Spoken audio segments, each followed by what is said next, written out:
Hey everybody, so wonderful to be here with you today. My name is Sophie Alcorn and I'm the founder of Alcorn Immigration Law. And I'm here to share with you some helpful tips about how to prepare for the March 2021, aka fiscal year 2022 H-1B lottery. So the first thing that you need to know is that there may be new rules in effect for March, depending on our incoming president, Biden, and also legal challenges. So one of the first things to be aware of is that President Trump may be changing the order of the H-1B lottery so that it's no longer random, and instead it's based on salary. So somebody with a high wage level for their profession and their geography would get a greater chance of being selected than somebody with a lower relative wage level. So we're seeing that the incoming administration wants to make a lot of changes to undo many of these regulations that are being placed into effect. However, one of Biden's campaign promises was to stop the H-1B lottery from being random, and in agreement with this Republican agenda, make it based on wages. So this is good news for companies that are going to be offering higher salaries to senior folks who really need the security that this H-1B is going to come through and that it won't be, randomly not allocated to them. So I'm thinking that this year's lottery will turn out to be not random and based on wage, but this is not final yet, okay? So for now, we recommend that you proceed as usual with the electronic H-1B registration. If these changes actually come to light, you will be well aware of them. And the proposal for these changes maintains the electronic lottery system that we saw go into effect this year in March of 2020. So we're still looking at a window to put all of your names into the electronic system, an electronic lottery, and then a 90-day window to actually prepare and file the full H-1B petitions. So there's a lot of time to deal with this. So what it means is that we recommend that you proceed as normal. It's only $10 as a government filing fee for you to put anybody's name into the lottery. So go for it. If there's people at your company who can benefit, do it. There might be decreased demand due to higher unemployment and COVID. So if, when in doubt, I would say err on the side of caution and just put that person's name into the lottery.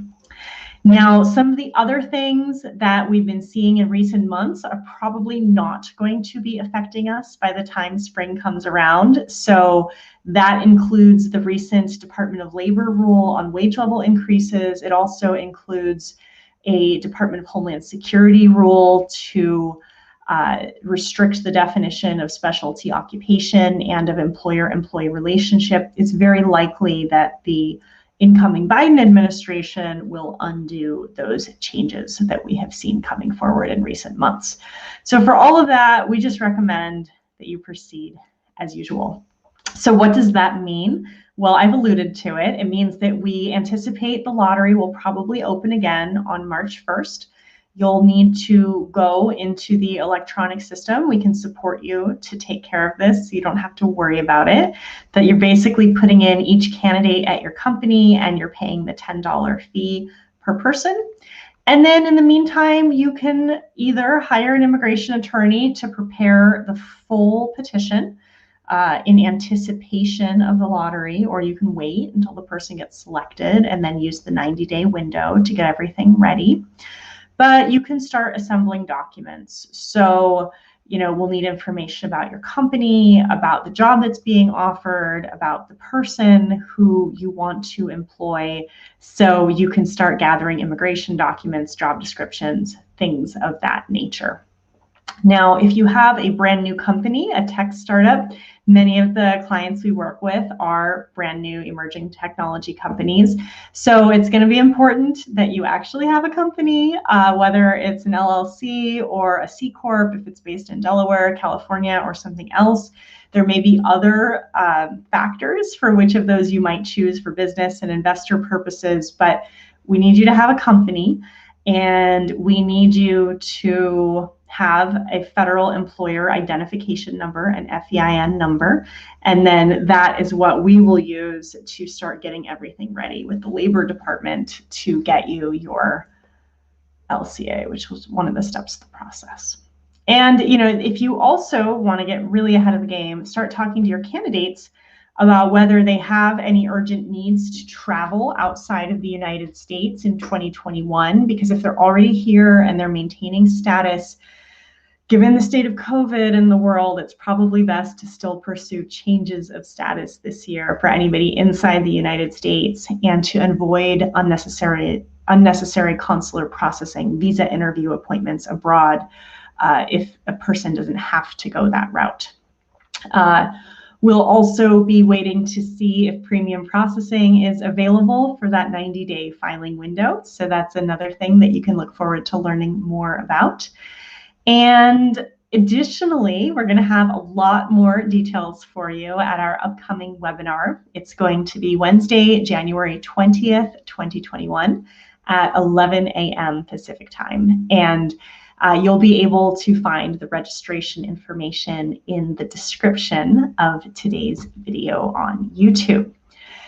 So thank you so much for staying tuned. Please let us know if you have any questions. We welcome inquiries from employers and companies who are getting more information. We're also available for paid legal advice consultations for any beneficiaries, international individuals who are interested in receiving H-1B sponsorship. We can walk you through your options individually. So please reach out to us at Alcorn Immigration Law. And we look forward to hearing your feedback and comments. So let us know what other types of videos would be supportive to you. And please keep in touch. Thanks so much. Bye.